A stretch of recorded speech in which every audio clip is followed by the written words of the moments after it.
क्या आप जानते हैं कि योगी आदित्यनाथ को बुलडोजर बाबा नाम किसने दिया?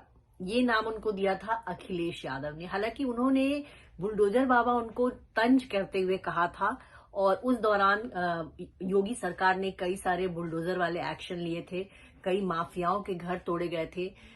कई ऐसे लोग जो दंगा फसाद कर रहे थे उनके घर तोड़े गए थे और अखिलेश यादव ने उन लोगों की पैरवी करते हुए योगी आदित्यनाथ पर हमला बोला था और उनको कहा था बुलडोजर बाबा।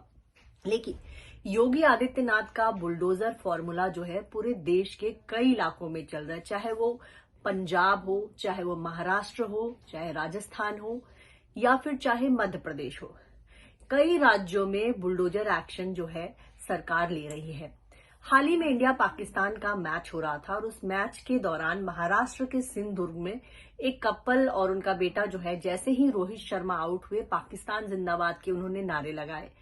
इसके बाद जब ये मामला उठा तो महाराष्ट्र सरकार ने उनके जो कबाड़ की दुकान थी उस पर बुलडोजर चला दिया, क्योंकि एक तो वो इलीगल था और ऊपर से दंपति को भी हिरासत में लिया गया। कि ऐसा क्यों किया गया कि जब भारत का विकेट गिरा तो आपने पाकिस्तान जिंदाबाद के नारे रखे। योगी आदित्यनाथ साल 2017 में यूपी के चीफ मिनिस्टर बने थे और उसके बाद योगी आदित्यनाथ के साथ ये हुआ कि शुरू में तो उन्होंने एंटी रोमियो स्क्वाड बनाया और जो है जितने जो माफिया हैं उन पर कार्रवाई की।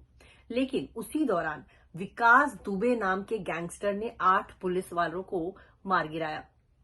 पुलिस ने उससे बदला लिया। पहले तो विकास दुबे की गाड़ी पलटवा कर कहा गया कि एक्सीडेंट में उसका निधन हो गया और उसके बाद विकास दुबे के घर पर जो है बुलडोजर चलवाएगी।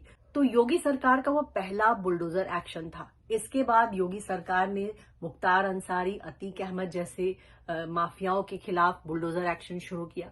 यही नहीं, यूपी के किसी भी इलाके में दंगा हुआ तो जो लोग भी दंगा कर रहे थे उनके घर पर बुलडोजर चलाया गया और इस तरह कई सारे बुलडोजर के मामले। और ये हालत हो गई कि योगी आदित्यनाथ जब किसी भी चुनाव प्रचार में अब जाते हैं तो उनको बुलडोजर बाबा कहा जाता है और जहां वो रैली कर रहे होते हैं वहां बुलडोजर तक रखे होते हैं। ऐसा झारखंड में देखने को मिला था। वहीं आपको बता दें कि जब यूपी में ये फॉर्मूला हिट रहा कि बुलडोजर एक्शन की वजह से क्राइम कम होने लगा, तो इस फॉर्मूले को दूसरे स्टेट्स ने भी उठाया। हालांकि ये बात अलग है कि सुप्रीम कोर्ट ने हाल ही में बुलडोजर एक्शन पर जो है थोड़ी कहा गया है कि जब तक इलीगल कंस्ट्रक्शन नहीं हो आप किसी के घर पर बुलडोजर नहीं चलाएंगे।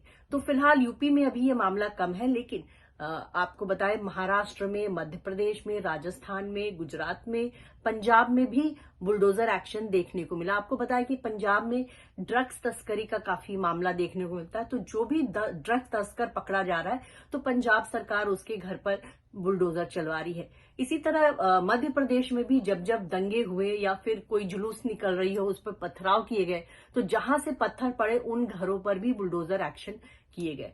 यूपी में कई बार ऐसा हुआ है कि यूपी के तो अक्सर हर 1 महीने बाद कुछ न कुछ ऐसा सुनने को मिला है कि किसी जुलूस पे पथराव हुआ, जहां से पथराव हुआ वहां बुलडोजर एक्शन हुआ। संभल में भी कई इलाकों में बुलडोजर एक्शन हुआ। तो बुलडोजर बाबा का जो ये फॉर्मूला है अब इसको पूरा देश अपना रहा है। बीजेपी शासित राज्यों में ज्यादातर देखने को मिला है कि जो लोग हैं जिन पर ये आरोप है कि उन्होंने पत्थर बरसाए, उन्होंने किसी शोभा यात्रा में गुंडागर्दी की या फिर कोई ऐसा माफिया है, सरगना है, तो तमाम लोगों के घर पर जो है सरकारें बुलडोजर चलवा रही हैं।